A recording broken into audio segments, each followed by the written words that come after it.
Chapter 7. The Right Kind of Fasting.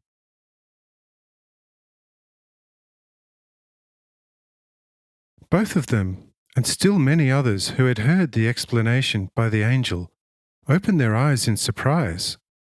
And Peter asks me, "Lord, is it right what Janelle's servant has just said? It does sound a bit peculiar. How can the body be nourished with the soul's excrement? Does then the soul too have a stomach and maybe even an anus?" I said, "The angel has spoken truthfully. This is how it is. Therefore, feasting and carousing makes the soul itself sensuous and material. It is overloaded. The body cannot absorb all the soul's excrement, and as a result this stays in the soul, oppresses and frightens it, so that it makes every effort to rid itself of the too much accumulated excrement. This is done through all kinds of lewdness, fornication, adultery, and so on. However, since these things offer the soul a certain stimulus for lust, it keeps becoming increasingly lustful, turns more and more to feasting and carousing, becomes finally most sensual, absolutely ignorant in spiritual things, and as a result, hard, unfeeling, and in the end, evil, proud, and arrogant. For once a soul has lost its spiritual value, and it had to lose it, through the here described way of life, it begins to literally erect itself a throne from excrement, and finally even finds honour and authority through the fact that it is so rich in excrement. I tell you, all people who in the world enjoy the things that please their sensuality are over their ears and eyes in their thickest dirt, and therefore spiritually completely deaf and blind, and no longer want to see, hear, and understand that which would be of benefit to them.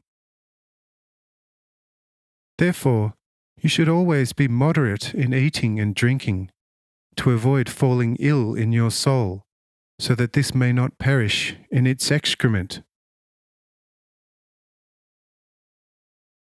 Peter, looking very doubtful, says, "Lord, if so, which cannot be doubted, one should probably fast more than eat." I said, "He who fasts at the right time does better than the one who is always feasting. But there is still a difference between fasting and fasting. A proper fasting consists in abstaining from sin, and in all worldly things denying oneself with all one's might, carrying one's cross, in those times figuratively, misery, want, and oppression, and following me without being too scrupulous in eating and drinking, but also not exceeding what is needed by guzzling. All other kinds of fasting have little or no value at all. For there are people who by a certain castigation of their body wish to penetrate into the world of spirits, and with their help conquer the forces of nature. That is then not only useless for the soul, but extremely harmful. There the soul falls from the tree of life as an immature fruit, whose core of life is always rotten, hollow, empty, and thus dead. Such a castigation and fasting is therefore not only no virtue, but it is a very gross sin. Therefore, who wishes to live in accordance with the true order, let him live as I myself do, and as I teach him to live. Then he will see the living fruit of life blossom within him and fully ripen. In this fruit there will not be a dead stone, but a fully alive one, for the once to come everlasting life in the Spirit will be growing and forming into the most alive self-awareness in the best of order and beneficial progress.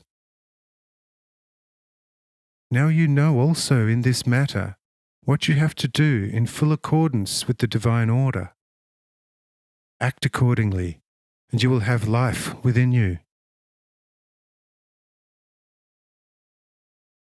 But now the sun's rays are gathering strength. Therefore we shall make our retreat from this hill to the shady garden.